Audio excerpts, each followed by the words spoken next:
Debian Net Install How To.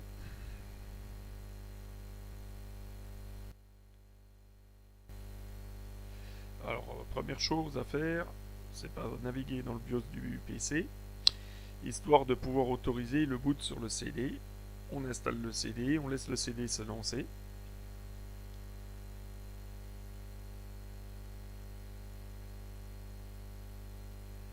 Alors, on va simplement choisir installation, on va pas aller plus loin.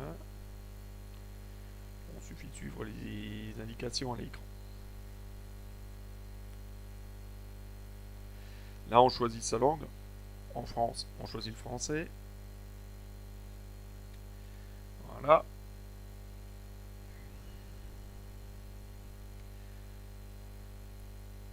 Donc là, on commence à charger les premiers composants.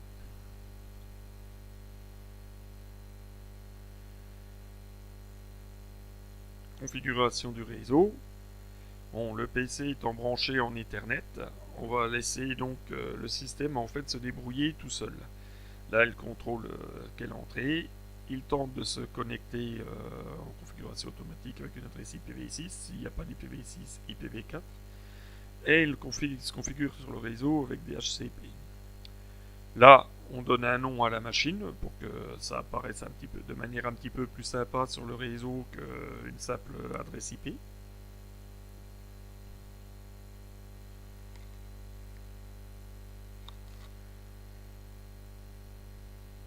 Voilà. Nom de domaine, si vous n'avez pas de domaine particulier, on peut laisser vide. Création mot de passe route et création de l'utilisateur de base. Là, on va nous demander le mot de passe route du super utilisateur. Route peut tout faire. Il faudra se loguer en route pour faire des installations ou autres. On nous demande une confirmation du mot de passe. Voilà. On ajoute un nouveau compte utilisateur. On crée le mot de passe pour le nouvel utilisateur. A noter qu'on ne peut pas se loguer directement en route sur un PC Debian.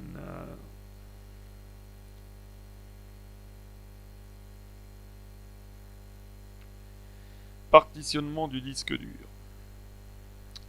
Là, ça va être un petit peu plus dur, on va dire. Donc, on va faire un partitionnement manuel. Donc, on sélectionne notre disque dur. Voilà. Donc, on va donner une taille de la partition route, noter slash. Bon, après 8 ou 10 gigas suivant. Une fois qu'on a donné notre valeur, on valide la partition. Voilà. Là, on va créer une partition de swap. C'est la partition de partage, on va dire, avec la RAM. Quand la RAM ne suffit plus, donc là on sélectionne swap, vu que le type de fichier qu'on va installer, ben on va chercher sur le disque dur du wrap de RAM. C'est là que les PC commencent à ramer, donc en général, c'est que vous commencez à taper dans la swap. Voilà. Après, le restant de la partition, ça c'est la home. Je mets une partition home séparée, comme ça, on peut toujours avoir les données, on a les données qui sont séparées. Voulez-vous faire la connerie? Oui. Début de l'installation, choix du miroir.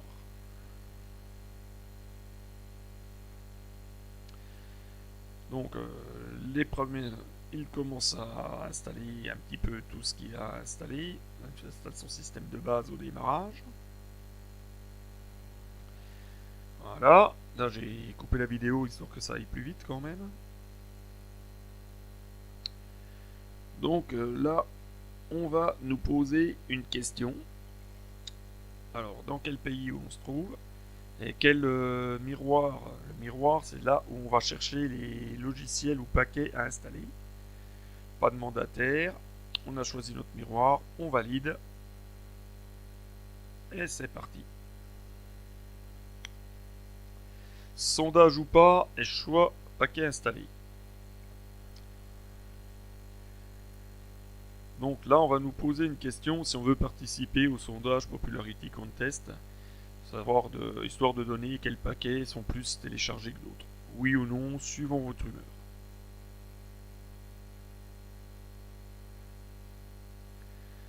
Donc là, on est en train le PC continue à travailler, à installer des paquets. Alors c'est là que ça devient intéressant. Là, on va installer pas d'environnement de bureau. Donc à partir de la net install, en fait, c'est une installation minimale. Si vous voulez installer un environnement de bureau, vous avez le choix. Alors, ce que l'on va faire, déjà, on va pas utiliser de serveur d'impression. Moi, je n'en ai pas besoin, je ne vais pas le mettre sur imprimante. J'installe un serveur SSH. Les utilitaires de base, on garde. Et en plus, je vais installer un serveur web Apache. C'est pour les pages web, c'est pas une obligation pour le serveur web. Une fois que ceci est validé, voilà, là l'installation se continue et installe les paquets que l'on a voulu installer en plus sur le machin. Au bout d'une dizaine de minutes, installation de Grub. Là, on touche au but. Donc en fait, c'est le dernier paquet qui s'installe, c'est le logiciel. Il nous demande si on veut l'installer sur le disque dur principal. Ben oui, justement, sinon le PC ne bootera jamais sur le disque dur. Voilà. Grub s'installe. Et on a quasi fini. Installation des mots de passe. Et puis on désactive le CD vu qu'on n'en a plus besoin pour l'installation. Terminer l'installation. On redémarre. Voilà, l'installation est finie. Donc boot and enjoy. Enjoy.